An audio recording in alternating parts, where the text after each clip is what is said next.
चिंता छोड़ो।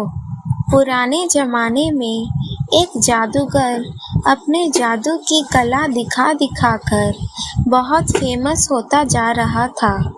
कई बड़े बड़े लोग उसे अपने यहाँ बुलाते, जादू दिखाने के लिए कहते और जब वह जादू दिखाता तो खुश होकर उसे छोटा मोटा इनाम देते। जादूगर इतना प्रख्यात हो गया था कि उस राज्य के राजा तक भी उसकी बात पहुंच गई।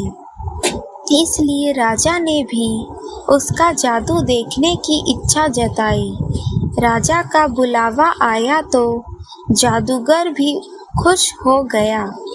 उसने सोचा अपनी जिंदगी का सबसे बड़ा इनाम पाने का ये अच्छा मौका है। कोई ऐसा जादू दिखाऊंगा कि राजा उसे खुश होकर बहुत बड़ा इनाम दे दे। जादूगर राजा के दरबार में पहुंचा। तब तक उसने सोचा नहीं था कि वह क्या जादू दिखाएगा। उसे यहाँ तो पता था कि छोटी मोटी चीज़ें गायब करने वाले जादू से राजा को वह खुश नहीं कर सकता। उसे कुछ बड़ा करना पड़ेगा। उसने जब राजा को पहली बार देखा तो उसकी नज़र सबसे पहले राजा के मुकुट पर पड़ी और उसने मन बना लिया कि राजा का मुकुट ही गायब करके सबको आश्चर्यचकित किया जाए। जादूगर ने अपना जादू शुरू किया और जैसा उसने सोचा था राजा का मुकुट गायब कर दिया। राजा का मुकुट गायब होते ही सभा में बैठे सभी लोग राजा पर हंसने लगे। राजा को लगा कि जादूगर ने जानबूझकर उसकी तौहीन करने के लिए ऐसा किया है। राजा लोगों की हंसी को अपना अपमान समझ बैठा। गुस्से में आए राजा ने तुरंत उस जादूगर को पकड़कर काल कोठरी में डालने का हुक्म दिया और साथ में यह भी कहा कि इसे 7 दिन बाद फांसी की सजा दी जाए। जादूगर ने ऐसा नहीं सोचा था, जो हो गया।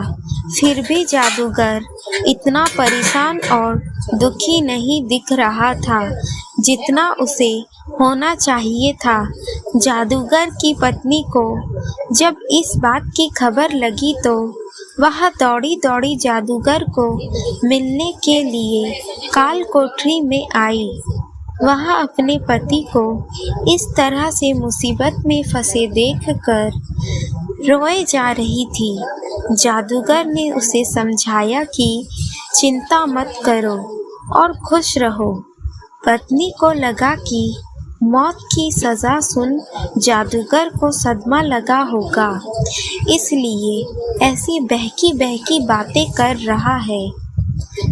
पत्नी बोली, आप ऐसे समय में भी कैसे खुश रहने की बात कर सकते हो? जादूगर पत्नी से बोला, अभी से क्यों दुखी होना, अभी मेरे पास 7 दिन बचे हैं, बाद में देखेंगे जो होना होगा। जादूगर की पत्नी रोज उसे मिलने आती और जादूगर उसे खुश रहने के लिए कहता कि अभी इतने दिन बचे हैं। आखिरकार वह दिन आ गया जिस दिन जादूगर को फांसी देनी थी। राजा भी उस दिन अपने घोड़े पर सवार होकर जादूगर को देखने के लिए आया था। राजा को घोड़े पर देखकर जादूगर के दिमाग में एक आइडिया आया। वह राजा को देखते ही उदास होने का नाटक करने लगा और रोने लगा। राजा ने उसे कहा कि क्यों, उस दिन तो मेरी बेइज्जती कर के हंस रहे थे और लोगों क्यों भी हंसा रहे थे, आज क्यों रो रहे हो? जादूगर ने कहा, महाराज, मैं मौत के डर से नहीं रो रहा, मौत का क्या है, वहाँ तो एक दिन आनी ही है।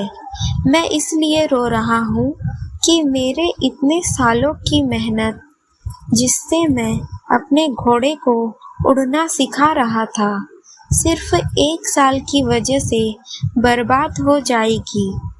अगर मेरे पास 1 साल होता तो मैं अपने घोड़े को उड़ाने में कामयाब हो जाता। जादूगर की बातें सुनकर राजा को लगा कि अगर उड़ने वाला घोड़ा उसे मिल जाए तो वह दुनिया का सबसे सफल राजा बन जाएगा। वह उड़कर किसी भी अन्य राजा को बड़ी आसानी से युद्ध में हरा पाएगा। राजा के मन में लालच आते ही राजा ने उसे 1 साल तक का समय दे दिया और कहा कि अगर तुम 1 साल में मुझे ऐसा घोड़ा देने में कामयाब हुए तो तुम्हें फांसी की सज़ा नहीं दी जाएगी, लेकिन अगर तुम ऐसा घोड़ा नहीं कर पाए तो तुम्हें फांसी से भी बड़ी दुखदायक मौत दी जाएगी। काल कोठरी से छूटने के बाद जादूगर सीधा अपने घर पहुंचा।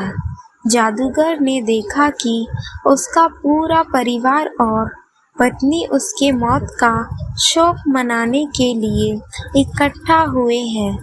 जादूगर को देखकर सब आश्चर्यचकित हो गए। पत्नी जो पहले रो रही थी, उसे देख खुश हो गई। थोड़े समय बाद सब अपने घर चले गए। जादूगर की पत्नी ने जादूगर से पूछा, राजा ने तुम्हें छोड़ कैसे दिया?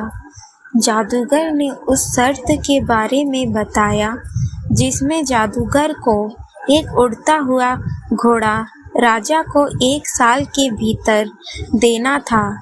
शर्त को सुनकर जादूगर की पत्नी फिर गुस्सा हो गई और बोली, तुम कैसी अजीब शर्त मान कर आ गए?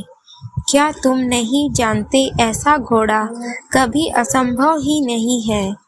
जादूगर बोला, मुझे पता है, उड़ने वाला घोड़ा मैं कभी नहीं राजा को दे पाऊंगा, लेकिन मुझे जो 1 वर्ष का समय मिला है, मैं उसे खुशी खुशी तो जी पाऊंगा।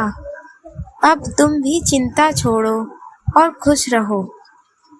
6 महीने ही बीतते थे कि राजा और उसका घोड़ा दोनों ही मर चुके थे। राजा ही नहीं रहा तो जादूगर को दी गई मोहलत जो 1 वर्ष की थी, अब जीवन भर की हो गई। दोस्तों, छोटी सी ये जादूगर की कहानी हमें यही सिखाती है कि आज में जीना ही बुद्धिमानी का काम है। आपके पास अभी जितना समय है, उसे खुशी खुशी जियो, उसका आनंद लो। कल क्या होगा उसकी चिंता मत करो। अक्सर हम जो सोचते हैं, भविष्य उससे बहुत अलग होता है। इसलिए हमें जो वर्तमान का मूल्यवान समय मिला है, उसे भविष्य की चिंता करके वेस्ट करने का कोई मतलब नहीं है। दोस्तों, कहानी आपको कैसी लगी हमें ज़रूर बताइए, और अगर चैनल पर नए हो तो सब्सक्राइब करना ना भूलें। धन्यवाद।